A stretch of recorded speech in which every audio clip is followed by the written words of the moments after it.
The call came in just after sunset.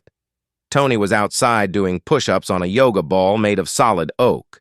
Jesse was applying essential oils to his eyebrows. The message? Madame Vellum's Wax Museum. Mannequins won't stay put. Bring bleach and hairspray. Jesse raised an eyebrow. A wax museum? Haunted mannequins? That's not scary. Tony nodded solemnly. Until the wax starts melting uphill. They loaded the van. A 1,000-watt boombox. 2 canisters of citrus exorcism mist. Jesse's emergency hair comb. Tony's backup mop, named Brenda. Then they drove. Into the dark. Madame Vellum's stood at the edge of town like a forgotten promise. Tall, crooked, and lit from within by a sickly yellow glow.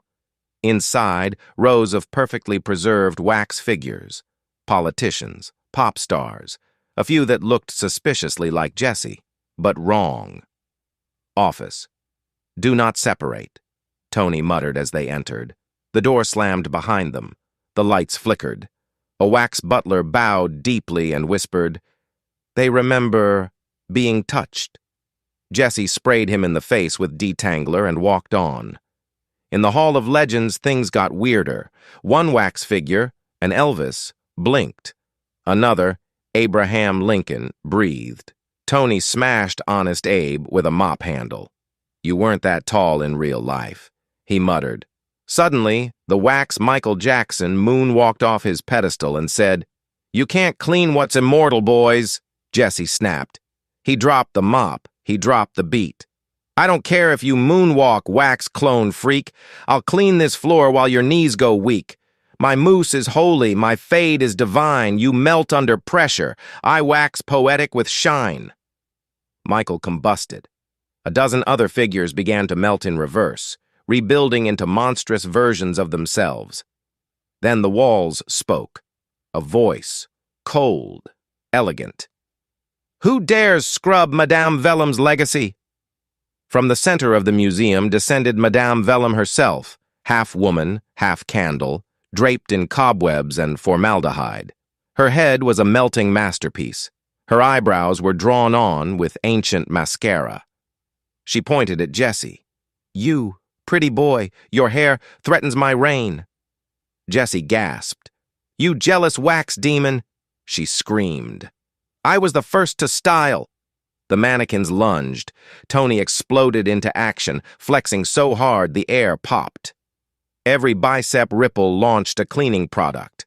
Bottles of cursed Febreze soared through the air like missiles. Jesse pulled out the comb, the sacred one, solid platinum, forged in the fires of a high-end salon. "Time to trim the excess," he said.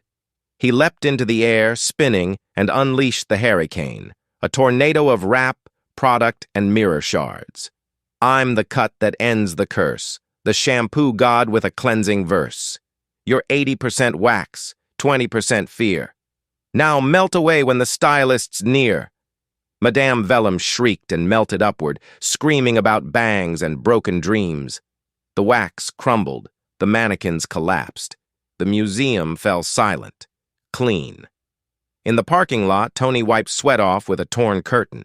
Jesse, sunglasses now glowing faintly from holy conditioner, whispered, "Tony, was my hair okay?" Tony gave him a nod. "Bro, your fade scared a ghost." The phone buzzed again. Next job, a cursed theme park. No working rides, only clowns that remember too much. Jesse slid his comb back into his holster. "I've always hated clowns." Tony cracked his knuckles. "Time to make the funhouse cry." They drove off into the night, boombox still playing. The wind blew just right. Their hair? Flawless.